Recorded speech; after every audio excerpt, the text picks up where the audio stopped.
사도행전 14장 8절부터 18절까지의 말씀입니다.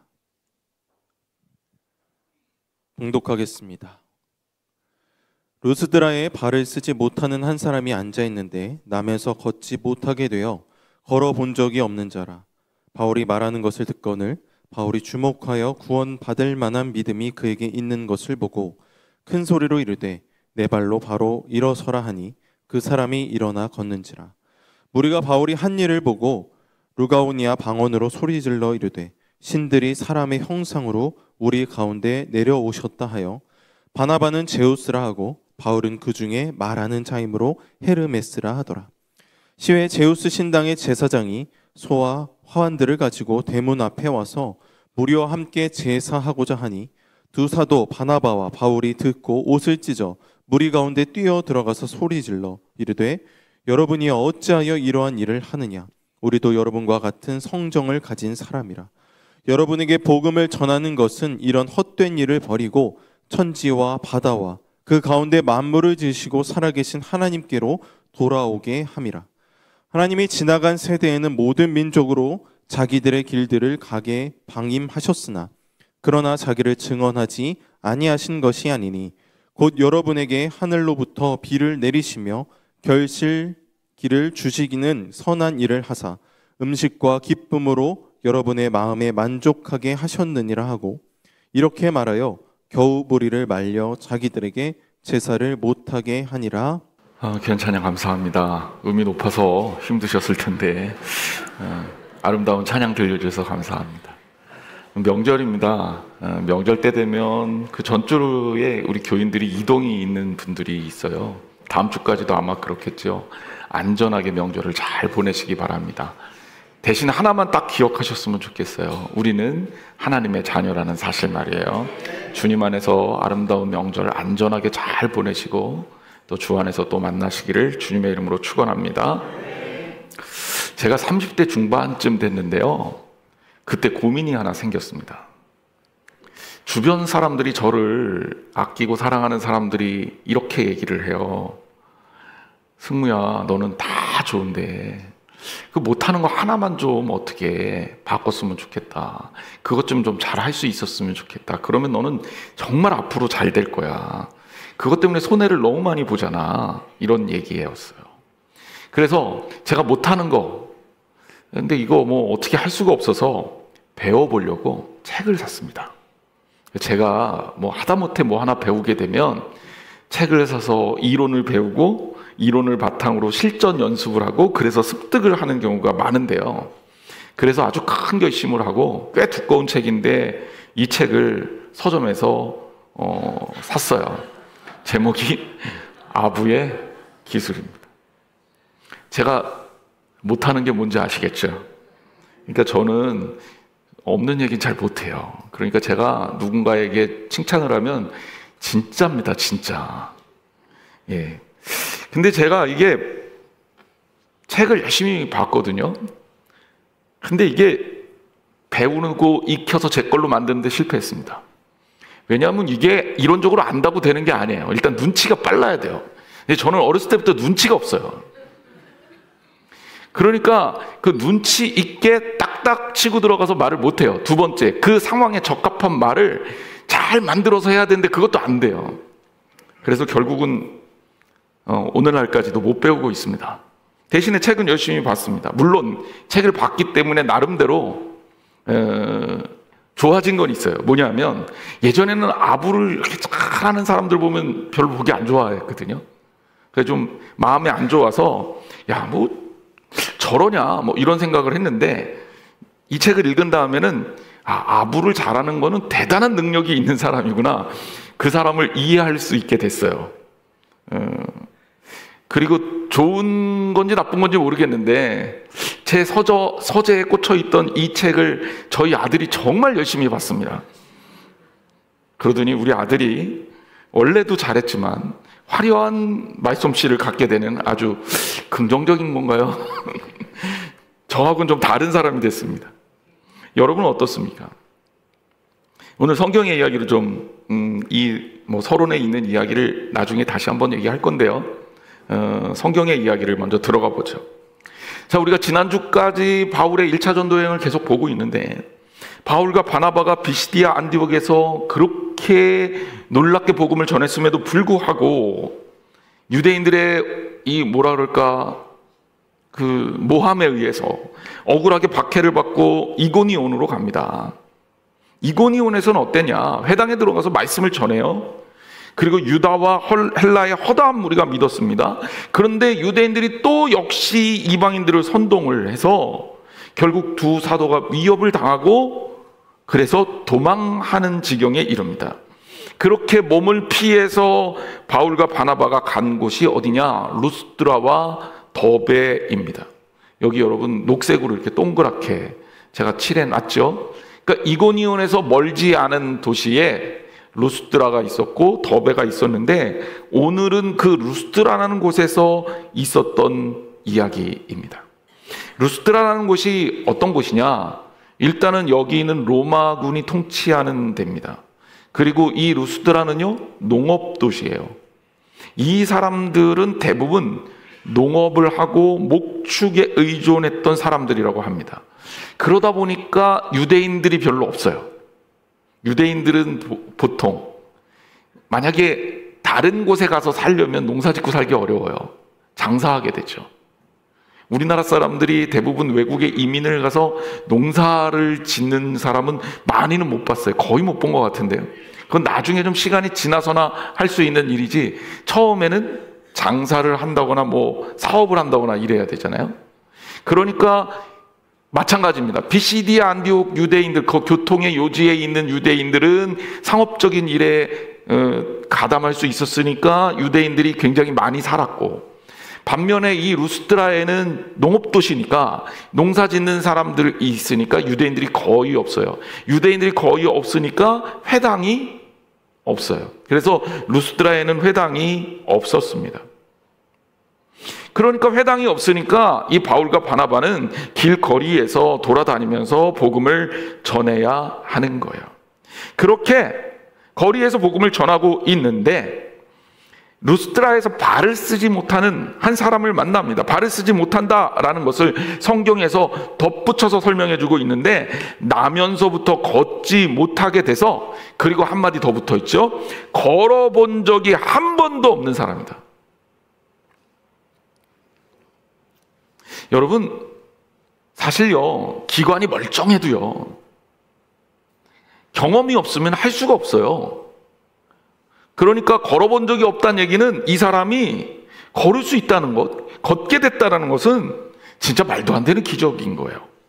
자, 14장 9절 말씀에 보면 그 걷지 못하는 사람을 바울이 만나서 뭐라 그러냐. 14장 9절 말씀을 우리가 같이 한번 읽어보겠습니다. 중요한 포인트가 있어요. 시작. 바울이 말하는 것을 듣거늘 바울이 주목하여 구원받을 만한 믿음이 그에게 있는 것을 보고. 바울이 말하는 것을 들었어요. 그리고 들음으로 이 걷지 못하던 사람에게 뭐가 생겼냐? 믿음이 생겼어요. 그리고 바울은 그가 믿음이 생겼다는 것을 알게 된 겁니다. 믿음이라는 것에 대해서 우리가 좀 생각해 볼 필요가 있어요. 믿음은요, 연습 열심히 해서 생기는 게 아니에요. 믿음이 생기기 위해서 막 노력해서 믿음이 생기는 게 아니에요. 믿음은 철저하게 하나님의 은혜로 주어지는 선물입니다. 그러니까 여러분 이 자리에 있는 게, 여러분들이 그래서 하나님을 믿게 된 게, 여러분들이 능력이 있거나 믿음을 가질 만한 자질이 있거나 하나님이 보실 때 어떤 행위를 했기 때문에 하나님께서 보상으로 믿음을 줬거나, 믿음이 원래는 요만했는데 열심히 잘 가꾸고 노력해갖고 믿음이 이따만해졌거나 이런 게 아니에요. 지금 제가 얘기한 거 다 틀렸습니다. 믿음은 뭐냐? 하나님께서 우리에게 주시는 선물입니다. 그럼 우리는 뭐만 하면 되냐면 마음을 열고 주님을 향해 온전히 마음은 열기만 하면 돼요. 그럼 하나님이 우리에게 믿음을 주십니다. 그런데 왜 믿음이 안 생기냐? 지난주 말씀에 드렸잖아요. 마음밭이 길가나 옥토가 아니라 길가나 가시덤불이나 돌짝밭 같아서 그래요. 그러니까 말씀을 튕겨내니까 믿음이 성장하지 않는 겁니다. 그런데 이 걷지 못하는 이는요, 바울이 말하는 것을 듣고 하나님 말씀을 듣고 그리고 그 마음 가운데 믿음의 싹이 났어요. 그리고 그 믿음이 어떤 믿음이야? 구원받을 만한 믿음이었어요. 여러분, 구원받을 만한 믿음이라고 얘기를 했는데 이게 엄청나게 대단한 믿음이 아니에요. 예수님이 뭐라 그랬어요? 우리에게 너희에게 겨자씨만한 믿음이 있으면 이 산을 저 바다에 빠지라 그래도 그렇게 될 거다. 주님이 우리에게 요구하시는 믿음이라는 게 뭐 그렇게 대단한 막 순교를 할 수 있는 그런 믿음이 아니에요. 주님을 사랑하고 주님을 인정하는 믿음이면 충분한 겁니다. 그래서 바울은 이 믿음을 보고요, 하나님이 일하실 것을 확실하게 알았습니다. 그리고 확신이 생겼으니 말하는 거죠. 네 발로 바로 일어서라. 그랬더니 그 사람이 일어나 걸어요. 걸어본 적이 있는 경험이 한 번도 없는데 일어나 걷습니다. 얼마나 놀라운 일입니까? 그러니 병자가 치유되고 이 걷지 못하던 이가 걸었으니 주변 사람들이 어떻게 해야 됩니까? 여러분 같으면 어떻게 하겠어요? 박수 쳐주고 환호하고 격려하고 그 일을 일으킨 사람들을 주목하겠죠.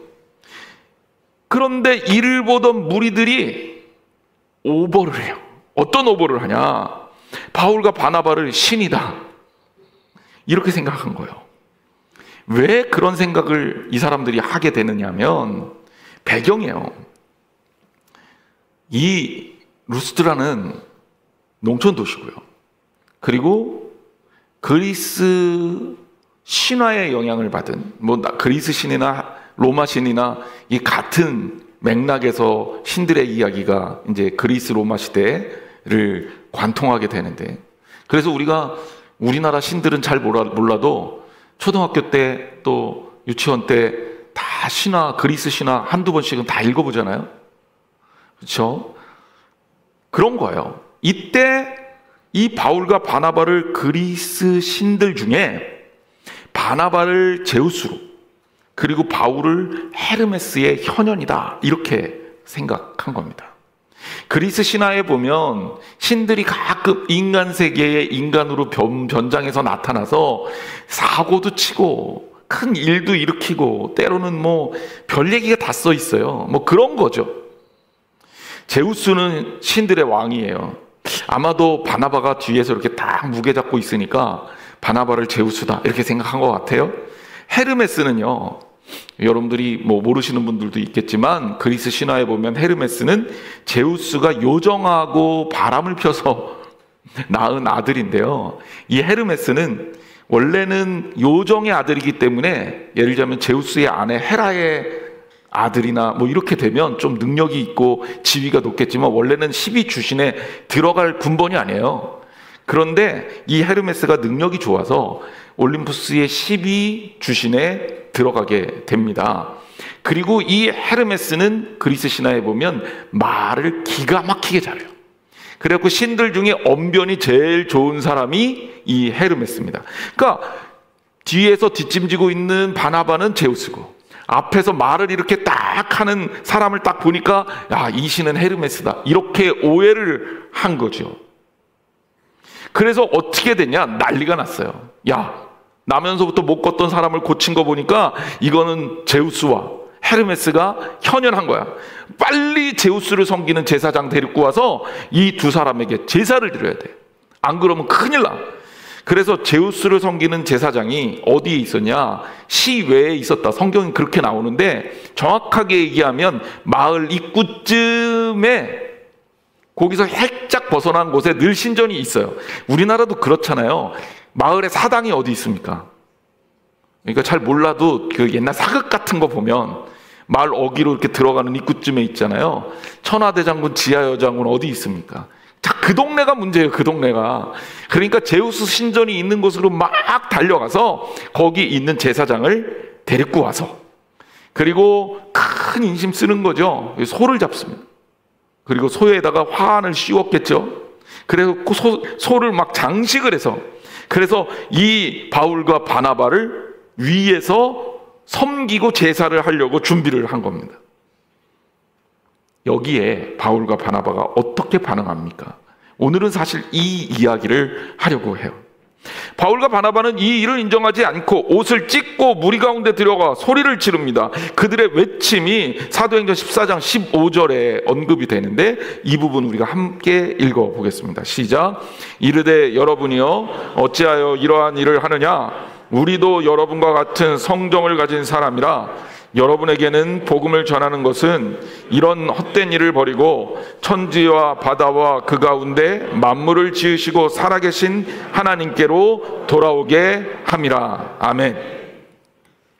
바울과 바나바가 이런 상황 속에서 외쳤던 소리가 뭐냐면 우리도 여러분과 같은 성정을 지닌 사람이다 라는 이야기였습니다.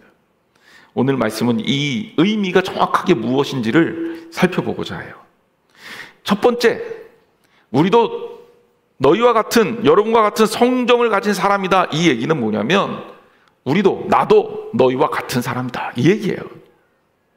자, 기적을 행한 바울과 바나바를 보면서 헤르메스와 제우스라고 숭배를 하려 했던 사람들이 이 사는 도시 루스드라, 이 루스드라는 제우스 신전이 있었던, 제우스 신을 숭배하는 도시였다고 합니다.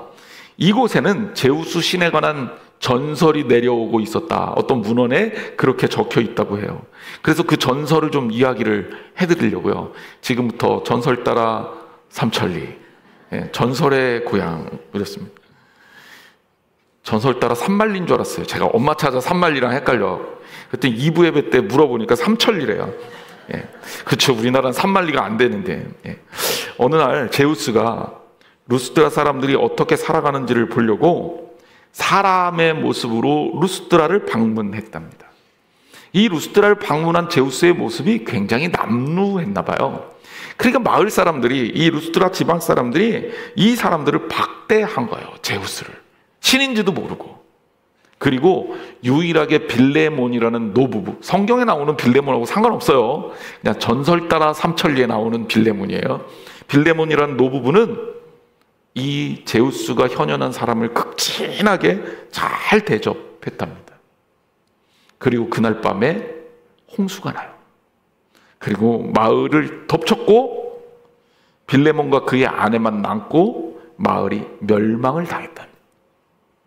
그리고 제우스가 마지막에 사라지면서 그런 얘기를 한 거죠. 내 언젠가 다시 한번 여기에 올 거야. 이게 바로 루스드라 지방에 전해지는 전설 따라 삼천리였습니다. 자, 이런 전설을 그 루스드라 지방 사람들이 다 알고 있어요. 그런데 두 사람이, 낯선 두 사람이 와서 그냥 여행객인 줄 알았더니 이 두 사람이 기적을 행하는 거예요. 나면서부터 걷지도 못한 사람을 걷게 만드는 기적을 행한 거예요. 루스드라 사람들이 깜짝 놀란 거죠. 야, 이 제우스와 헤르메스가 왔는데, 전설에 드디어 전해져 내려오던 그 신이 왔는데 이번에 대접 제대로 못하면 우리 이제 끝장이다. 끝장이다. 그러니 우리 열심히 섬겨야겠다. 여러분 이해가 좀 되죠? 왜 이런 맥락이 형성이 됐는지. 그래서 바울과 바나바가 이렇게 반응한 거예요. 그들이 외친 것이 뭐냐? 우리도 여러분과 같은 성정을 지닌 사람이다. 여기 같은 성정이라는 말은 호모이오스라는 유사하다라는 단어하고 파스코라는 겪다, 경험하다 이런 단어가 합쳐진 말이에요. 그래서 호모이오파세이스라는 헬라어인데 한마디로 묶어서 얘기하면 나도 너희들하고 우리도 너희들하고 같은 일을 경험한 별반 차이가 없는 똑같은 사람이다 라는 이야기입니다. 여기에서 우리가 주목해야 될 게 있어요. 성령의 역사는, 하나님의 역사는 특별한 사람에게 일어나는 특별한 이벤트가 아닙니다. 하나님이 기적을 베푸시고자 할 때 너는 자격이 안 돼, 너는 자격이 돼, 이렇게 사람을 고르고 가려서 어떤 특정한 능력과 조건을 갖춘 존재에게만 역사하는 게 아닙니다. 어떤 일이든지 무슨 일이든지 좋은 일이든 나쁜 일이든 사람을 주목하게 만드는 게 대부분의 우상 숭배와 이단의 특징입니다. 생각해 보세요. 이단들은 사람을 특별하게 여기죠. 신천지 이만희 씨를 특별하게 여기고, 이초석 씨가 특별하다 그러고, 통일교 문선명 씨가 특별하다고 합니다. 그들은 죽지도 않는데요. 죽어도 부활한대요. 그런데 사람들이 놀랍게도 속아요. 근데 우리가 이거 하나는 기억해야 돼요. 정확하게 알아야 됩니다. 사람이 특별하기 때문에 역사가 일어나는 게 아니에요. 잘못된 신앙은요, 사람에게 집중하게 만듭니다. 성도에게 기적은요, 하나님이 역사하실 때 일어나는 거예요. 사람이 아닙니다. 특정 누구만 능력이 있는 게 아니에요. 능력 있는 사람 없어요. 다 똑같아요. 같은 성정을 지닌 사람이라는 거예요. 얼마 전 돌고 지역 쪽을 지나가다 보니까 현수막이 크게 걸렸어요. 갓 신내린 무당에게 신점을 보십시오. 똑같은 무당이 아니라는 거야. 무당도 다 똑같은 게 아니다. 갓 신내린 무당이 영험하다는 거죠. 또 이거 보고 또 찾아가는 사람들이 있다. 그러지 마세요. 여러분, 진정한 의미의 참 종교는요, 사람에게 능력이 있다고 말하지 않습니다. 물론 하나님이 그 시대에 그 상황에 쓰시는 사람이 있어요. 하나님이 쓰시는 사람이에요. 하나님이 쓰시는 위대한 신앙인들이 있습니다. 하지만 철저하게 초점은 사람이 아니라 하나님이에요. 사울이 왕이 되죠. 그리고 전쟁에서 승리를 하면서 처음에 사울 왕은요, 다른 지파에서 인정을 못 받았어요. 왜? 비리비리 했거든요. 지파 후원이 약해요. 베냐민 지파 사람입니다. 그러니까 출신 성분이 좀 빈약해서 사울을 인정을 안 했어요. 그러다가 사울이요, 전쟁에서 이기고 막 각종 전쟁에서 정치적으로 권력을 가지게 되면서 일종의 이스라엘 민족의 스타로 떠오르게 되지요. 그러면서 사람들이 사울을 막 높입니다. 사울은 천천히고 위대한 왕이고 대단한 왕이고, 사울이 점점 교만해지는 거예요. 사울을 통해서 하나님이 일하신 거지, 사울이 대단하기 때문에 하나님이 일하신 게 아니에요. 바울이요, 이렇게 능력 있는 바울인데요, 성경을 자세히 보세요. 바울이요, 다른 사람은, 심지어 유두고는 죽은 사람도 살려내거든요. 그리고 오늘 본문에도 나오지만 나면서부터 걷지 못하는 이도 고쳐요. 근데 정작 자신의 문제는 못 고칩니다. 바울이 가시가 있다 그랬거든요.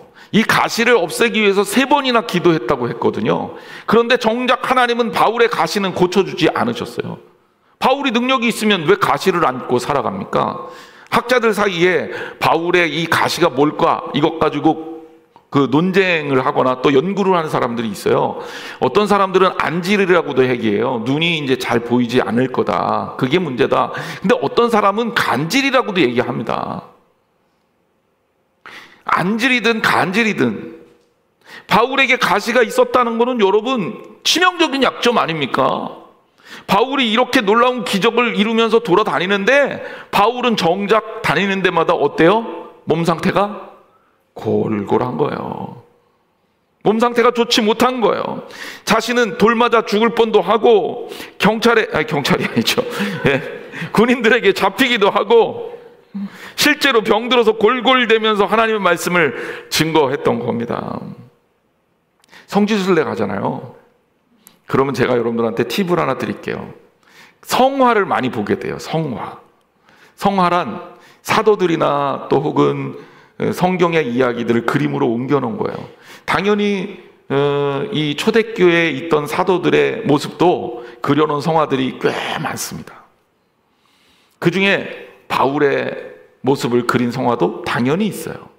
근데 여러 명의 사도들을 그려놓은 성화를 발견할 때 이 사람은 누굴까 궁금하지 않아요?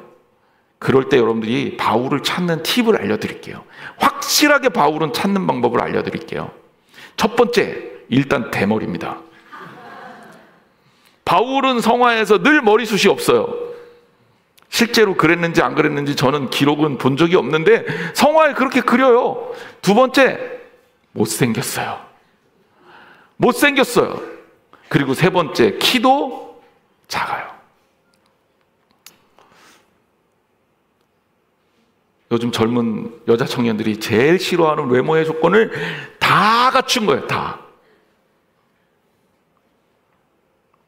그런데요, 저는 처음에 그런 바울의 모습을 보면서 그런 생각을 했거든요. 왜 바울이 이런 모습으로 하나님께 쓰임받았을까? 그러다가 그 바울의 모습 속에서 은혜를 받았어요. 왜 바울을 통해 하나님은 일하셨을까? 하나님 우리에게 이렇게 말씀하시는 거예요. 너희들 누구도 하나님 앞에서 특별하지 않다. 바울이 한 일은요, 분명히 특별한 일이에요. 보통 사람이 못해요. 하지만 바울이란 사람이 뛰어나기 때문에 그런 게 아니라 부족하고 모자르지만 그럼에도 불구하고 하나님 손에 붙들렸을 때 하나님의 역사가 일어난 거다라는 거예요. 저도 조금만 제가 더 멋있게 생겼으면, 조금만 좀 키도 크고 외모도 좀 더 훌륭하고 이랬으면 설교할 때 얼마나 우리 교인들이 앞에를 보는데 행복할까, 그런 생각을 할 때가 있었습니다. 요즘에 더더군다나 살이 더 쪄갖고요. 저 우리 교회 올 때보다, 이 얘기는 안 하려고 했는데 살이 좀 쪘어요. 네, 많이 쪘습니다. 이제 젊을 때 좀 괜찮았던 모습으로 가기는 옛날이어가 됐어요. 이제 틀렸어요. 그런데요, 정말 놀라운 일은요, 인간적 기준으로 볼 때 정말 보잘것없는 사람도 하나님께서 쓰시고요, 하나님께서 쓰시면 그것을 통해서 하나님이 놀라운 기적을 베푸신다는 사실입니다. 여러분, 사람이 특별한 겁니까? 하나님이 특별한 겁니까? 이거 잊지 마시기를 주님의 이름으로 축원합니다. 결코 사람은요, 숭배의 대상이 될 수 없습니다. 여러분들이 누군가를 좋아한다면 사랑하고 좋아하고 또 존경하세요. 그거는 선하고 아름다운 일이에요. 위대한 사람 말고요, 그냥 여러분들이 위대한 사람이 있다고 하면 그 사람 존경하고 사랑하는 거, 그거 나쁜 일 아닙니다. 하지만 정말 하지 말아야 될 게 있다면 그건 뭐냐면 그 사람을 우상화하는 거예요. 사람이 우상이 되면 하나님께서 기뻐하지 않습니다. 근데 우리는 그런 걸 너무 좋아해요. 누군가 특별한 사람이 있었으면 좋겠는 거죠. 그리고 그 사람과 나를 자꾸 동일시하려는 버릇들이 있어요. 요즘 젊은 그 연예인들을, 예쁘고 멋있는 연예인들을 아이돌이라고 부르잖아요. 이게 헬라어에서 나온 단어입니다. 아이돌로라트리아, 우상숭배하다라는 헬라어예요. 그러니까 아이돌은 우상이라는 뜻이죠. 사람들은 자꾸 그렇게 무엇인가를 숭배함으로 위안을 받으려고 하지만 사람이 숭배되는 건 절대 좋은 일이 아닙니다. 루스드라 사람들의 오해는 바울과 바나바가 특별한 존재, 즉 신의 현현이라고 인식한 데 있습니다. 이 때문에 그 속에 역사하시는 하나님은 보지 못하고 그들 자체에 주목했던 거예요. 근데 결국 이거는 뭐냐? 우상숭배랑 신앙의 형태가 똑같습니다. 그러니 바울은 외치는 거죠. 나 너희들하고 똑같은 사람이야. 이렇게 여러분과 같은 성정을 가진 사람이라고 고백했던 겁니다. 두 번째, 이 의미는 또 다른 것을 바라보게 하는데 그 의미는 뭐냐? 우리가 바로 하나님의 사람이라는 고백입니다. 사도행전 14장 15절 말씀, 16절 말씀, 17절 말씀을 읽어보면 그 15절 말씀 제가 읽겠습니다. 이르되 여러분이요 어찌하여 이러한 일을 하느냐? 우리도 여러분과 같은 성정을 가진 사람이라. 여러분에게 복음을 전하는 것은 이런 헛된 일을 버리고 천지와 바다와 그 가운데 만물을 지으시고 살아계신 하나님께로 돌아오게 함이라. 내가 지금 말씀을 하는 이유가 뭔가라는 거예요. 16절, 하나님이 지나간 세대에는 모든 민족으로 자기들의 길을 가게 방임하셨으나 그러나 자기를 증언하지 아니하신 것이 아니니 곧 여러분에게 하늘로부터 비를 내리시며 결실기를 주시는 선한 일을 하사 음식과 기쁨으로 여러분의 마음에 만족하게 하셨느니라 하고. 이 본문의 뉘앙스를 잘 파악해야 되는데요. 바울과 바나바가 루스드라 사람과 같은 성정을 가졌지만 그렇다고 우상 숭배하는 루스드라 사람과 똑같느냐? 그것도 아니에요. 다르죠. 다릅니다. 우리가 세상 사람들하고 같은 성정을 가진 똑같은 사람이지만 그렇지만 지금 우리의 상태가 그들과 똑같느냐? 아니요, 달라요. 목사님 아까 같다며요. 아니, 다르다니까요. 뭐가 다릅니까? 소속이 달라요. 소속이. 사람은 똑같은데 소속이 달라요. 바울과 바나바의 이야기는 이런 이야기예요. 즉 우리는 너희들하고 다른 이유가, 그리고 내가 기적을 베풀 수 있었던 이유가 우리는 하나님의 사람이기 때문이다, 이 얘기예요. 이 땅에 일어나는 모든 은혜가 하나님으로부터 온 것이다, 이렇게 증거하고 있고요. 그리고 루스드라 사람들이 이런 거 하는 거, 제우스를 섬기고 헤르메스를 섬기는 이런 일들을 뭐라고 정의를 하냐면 이런 헛된 일, 이렇게 정의를 합니다. 이런 헛된 일을 버리고 하나님께로 돌아오라고 소리를 치고 복음을 전하는 거예요. 하나님께 집중하는 사람은 자신이 어떤 사람인지를 잊지 않습니다. 그리고 자신이 해야 할 일이 무엇인지를 압니다.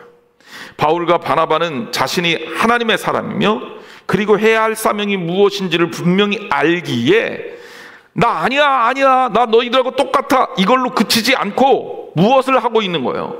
하나님이 바로 너희에게 은혜를 베푼 그분이다 라는 것을 증거하고 있는 거예요. 말씀을 전하고 있는 겁니다. 아까도 말씀드렸지만 이 루스드라는 전형적인 농업도시입니다. 농사를 짓고요, 목축을 하면요, 우상 숭배가 성행할 가능성이 아주 높아요. 왜냐하면 이 농사라는 게 어떤 분들은 그런 얘기 하더라고요. 꼭 도박하는 거랑 비슷해요, 이런 얘기 하더라고요. 왜? 씨를 뿌리는 것까지는 내가 하겠는데 그 다음에는 내가 열심히 한다고 해서 수확이 잘 나오는 게 아닌 거예요. 그러니까 지금 굉장히 기술이 발전했는데도 불구하고 농사의 잘됨과 못됨은 어디에 달려있느냐? 하늘에 달려있다는 거예요. 그래서 이게 꼭 도박하는 것 같아요. 제일 좋은 건 그런 거라 그러더라고요. 다른 사람 농사는 다 망하고 나만 잘 되는 거. 그때 대박이 난대요, 그때. 그렇다고 여러분 그렇게 기도하면 안 될 것 같은데. 근데 어찌됐건 그래서 농사 짓는 사람들이 각종 미신과 우상숭배에 익숙합니다. 우리나라도 그렇죠. 농업국가다 보니까 하늘에 의지하는 경향이 많았고, 그래서 하늘에는 천신, 바다에는 해신, 산에는 산신이 필요했던 겁니다. 그 당시 루스드라에도 마찬가지예요. 충분한 일주량이 있어야 되고 적절한 비가 내려야 합니다. 병충해 발생 동안 인력에 의한 게 아니에요. 그래서 태양을 섬기고 구름을 섬기고 하늘에 비를 기원하는 그런 기우제도 드리고 심지어 벌레인 메뚜기까지도 신으로 섬기게 되는 거죠. 이스라엘 민족도 마찬가지입니다. 이스라엘 민족이 광야에서 살 때 그들이 우상 숭배를 만들어서 숭배하지 않았어요. 대부분 광야에서 섬겼던 우상 숭배는 어디의 전제냐면 애굽 생활의 전제입니다. 이집트가 워낙 우상이 많았으니까 그것들을 가지고 나와서 버리지 못하고 광야에서 우상 숭배를 하다가 잘못된 경우를 우리는 성경에서 보게 됩니다. 하지만 광야에서 새로운 우상을 발견하고 그러지는 않았어요.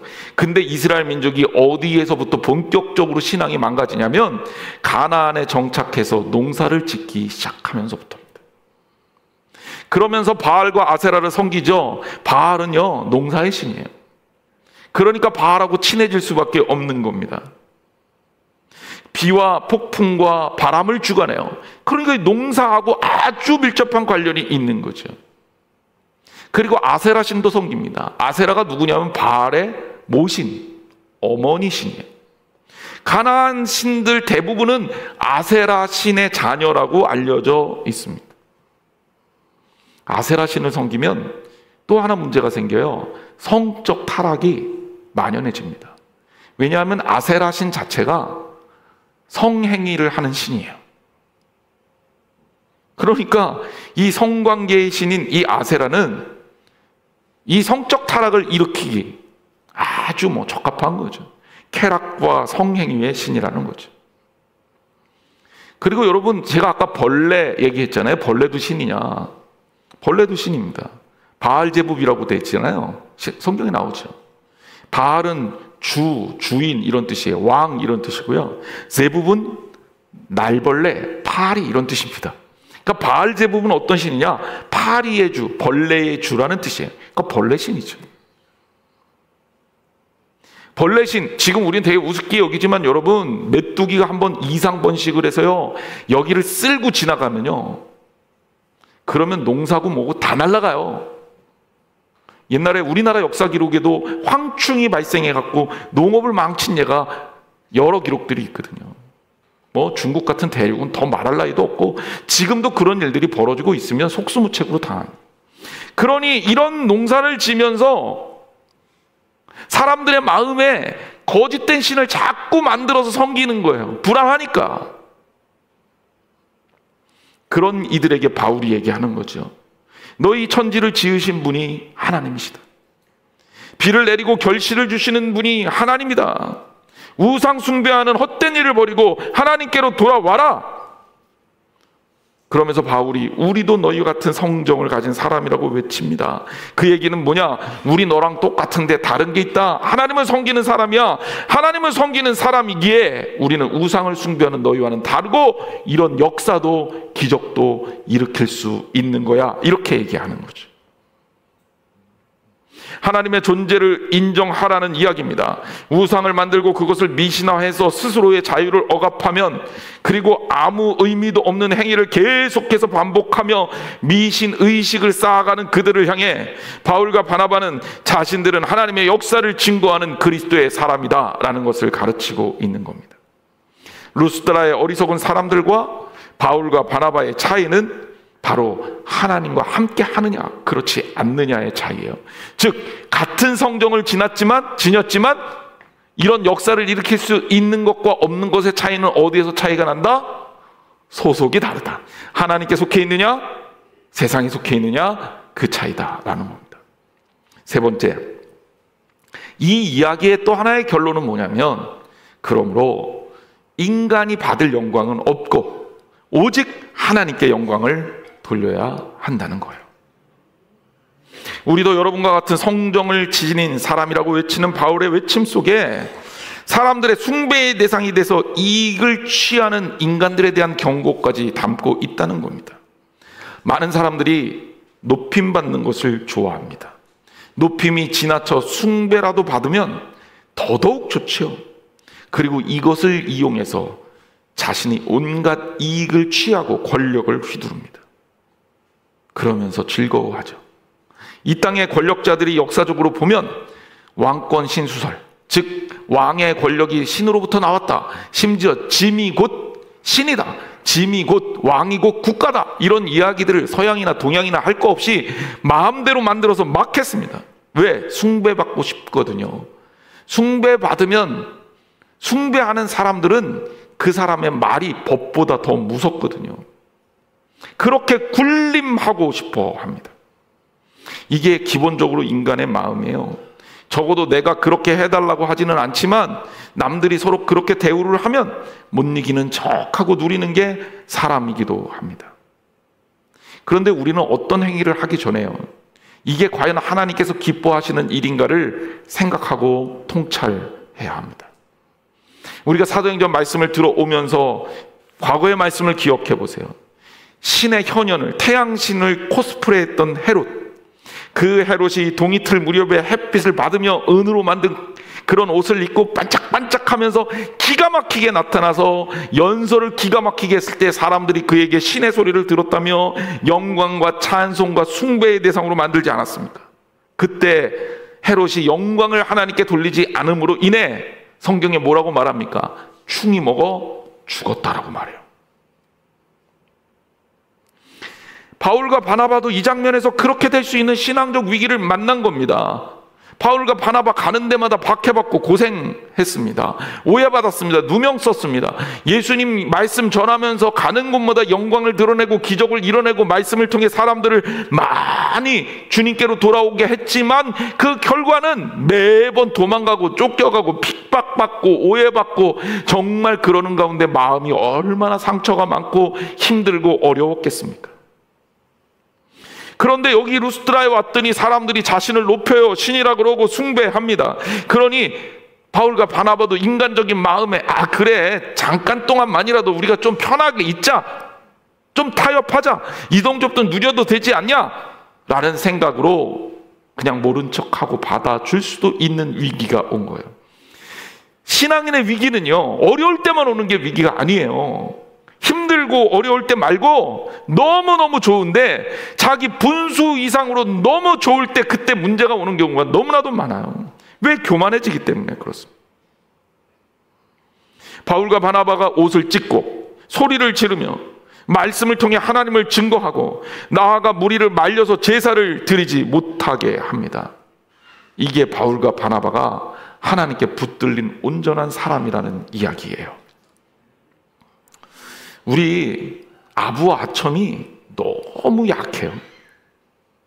자신이 높아지는 것에 대해서 굉장히 관심도 많고 호의적입니다. 뭐라고 할 것도 없는 게 사람이란 원래 그래요. 그런데 아부와 아첨이 정말 좋은 일이냐? 물론 제가 책까지 읽어가면서 배우려고 했던 거였지만 저는 아직까지도 부정적인 생각을 갖고 있습니다. 이유가 있어요. 첫 번째는 진리보다, 진실보다 거짓이 지배하게 되는 세상의 가능성이 많다. 아부와 아첨이 성공의 비결이 되면요, 제대로 된 노력을 아무도 하지 않을 거예요. 또 아부와 아첨이 위험한 이유는 그렇게 성공했다 칩시다. 자기 자신은 누릴 수 있어요. 그런데 그런 사람이 리더가 되면요, 그 주변 사람들에겐 재앙입니다.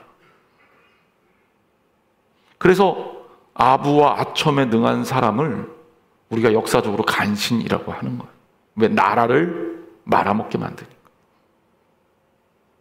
그리고 만약에 그런 것들이 성행하면 사람들이 편법에 의지하겠죠. 열심히 공부하고 노력하고 성공을 위해 정통의 길을 따라가서 무엇인가를 이루려 하기보다는 그런 것들만 발전할 것 아닙니까? 반면에 아부를 받는 대상에게도 이건 절대 좋은 일이 아닙니다. 아부를 받는 대상은 자기 자신이 스스로 교만해지기 때문입니다. 제가 후배 목사님들에게 하는 얘기가 있어요. 교인들이 은혜 받았습니다 라고 얘기하면 그 얘기는 절대로 믿지 마라. 물론 여러분들이 거짓말한다고 생각하지 않습니다. 저한테 은혜 받았습니다 얘기하지 말라는 것도 아니에요. 대신에 목사는 믿지 마라. 왜 그런지 아세요? 은혜를 받은 사람도 있고 은혜를 받지 않은 사람도 있을 거 아니에요. 은혜를 받은 사람은 목사님께 가서 목사님 은혜 받았어요, 말씀 너무 좋았어요 라고 얘기하겠죠. 그렇죠? 은혜 받지 않은 사람 있잖아요. 그 사람 목사님에 가서 목사님 오늘 설교가 왜 이래요, 은혜는커녕 은혜 1도 안 됐어요 라고 얘기할 겁니까 안 할 겁니까? 할 건가요 안 할 건가요? 안 하죠. 크게 대답하시는 거 보니까 안 하시는 분들이 많은 것 같아요. 안 하는 게 좋아요. 왜냐하면 상처받거든요. 근데 중요한 거는 그 얘기는 뭐냐? 과다하게 오해받을 수 있다는 거예요. 내가 진짜 잘했구나. 잘 못했는데. 내가 물론 설교는 하나님께서 목사를 통해서 주시는 말씀이지만 그래도 목사가 열심히 노력하고 최선을 다해서 준비해야 되는 것이다. 저는 그렇게 생각합니다. 그런데 내가 준비 안 해도, 내가 대충 해도, 내가 정말 제대로 준비하지 않고 강단에 서도 교인들이 은혜 받았습니다, 은혜 받았습니다 하면 앞으로 계속 그렇게 할 거 아니에요. 그럼 어떻게 됩니까? 설교가 좋아지겠어요, 나빠지겠어요? 말씀에 대해서 연구하겠습니까, 안 하겠습니까? 목회는 그런 게 아니에요. 하나님 말씀을 붙들고 목사가 먼저 하나님 앞에 나아가야 돼요. 그래야 제대로 된 말씀을 증거할 수가 있는 거예요. 성경에 뭐라고 써 있는지 목사도 해석을 못하면서 교인들을 어떻게 가르칩니까? 그런데 그게 그냥 눈 감으면 쫙 해석되면 얼마나 좋겠느냐만, 하나님은 그렇게 일하시는 경우가 거의 없더라고요. 없는 건 아닌데 그렇게 목사들에게 일하시지는 않더라고요. 그래서 제가 후배들한테 스스로 저에게 얘기합니다. 교인들이 은혜 받았다고 얘기를 많이 하더라도 그거는 좋은 일이지만 그걸 100% 믿지는 마라. 은혜 안 받은 사람도 있을 수 있다. 그런데 은혜 받았다는 얘기만 들으니 너는 평생 좋은 얘기만 듣고 네가 설교 잘하는 줄 착각하는 거다. 아니다. 설교는 잘하는 게 없다. 끝까지 노력하는 거다. 그리고요, 오늘까지 설교 잘하다가도요, 다음 주에 설교 준비 제대로 못하면 설교 못해요. 다음 주에 하나님이 역사하지 않으면 은혜를 끼칠 수가 없어요. 그런데 은혜가 어떻게 목사에게 귀속됩니까? 하나님께 돌려야죠. 아부가 이렇게 위험한 거예요. 아부가요. 내가 진짜 신앙생활 잘한다고 착각하지 마세요. 누가 당신 신앙생활 잘 못해 이런 얘기 못합니다. 목사인 저도요, 교인들 상처받을까 봐 그런 얘기 못해요. 여러분 굉장히 잘하고 계신 줄 아세요? 아니에요. 우리 하나님 앞에서 철저하게 너무나도 많이 부족합니다. 그래서 우리 노력해야 하는 거예요. 그러니까 내가 뭔가 잘한다고 착각하면 그게 망하기 일부 직전이라고만 생각하세요. 제 얘기가 아닙니다. 고린도전서 10장 12절 말씀이에요. 그런즉 선줄로 생각하는 자는 넘어질까 조심하라. 로마서 12장 16절 말씀입니다. 서로 마음을 같이하며 높은 데 마음을 두지 말고 도리어 낮은 데 처하며 스스로 지혜 있는 채 하지 말라. 왜 그래야 합니까? 스스로 높아지는 것은 하나님의 계명을 어기는 것이기도 하고 또 하나님 앞에 가장 커다란 죄이기도 때문입니다. 사랑하는 성도 여러분, 사람을 높이면 사람에 따라 차등이 생겨요. 하나님이 우리를 똑같이 대하시고 차별을 두지 않는데 왜 우리가 서로 차별을 합니까? 다른 건 있을 수 있어요. 키가 작고 큰 거는 다른 거예요. 외모가 다른 거, 이게 사람들이 정해놓은 기준에 따라 미인과 미인이 아닌 사람을 구별하지만 사실 솔직히 얘기해서 그거 다른 거지 차별되는 게 아닙니다. 사람의 능력도요, 다른 거지 차별되는 게 아니에요. 뭔가 다른 거 잘하는 게 있으면 못하는 부분이 있고요. 그건 당연한 겁니다. 그건 하나님의 창조 원리예요. 그런데 왜 우리가 사람을 차별합니까? 사람을 차별하면 하나님께서 기뻐하지 않으십니다. 누가 더 존귀한 사람인가에 대한 답은 없습니다. 중요한 건 뭐냐면 내가 하나님의 사람인가에 대한 답이에요. 그리스도 안에서 우리는 모두 하나고 한 가족임을 명심하시기를 주님의 이름으로 축원합니다. 결론적으로 말씀을 드립니다. 바울과 바나바의 루스드라에서의 선교는 이렇게 진행이 됩니다. 오늘 말씀이 주는 교훈을 기억하십시오. 우리는 본질상 똑같은 사람입니다. 그러나 하나님을 믿는 이들은 세상과 차이가 나죠. 왜? 우리와 함께 하시는 이가 하나님이기 때문입니다. 우리의 높음은, 우리의 능력은 하나님으로부터 온다는 것을 기억하십시오. 그러므로 우리는 우리 안에 오직 하나님만 높여야 합니다. 솔리 데오 그로리아, 오직 하나님께 영광입니다. 기도하겠습니다.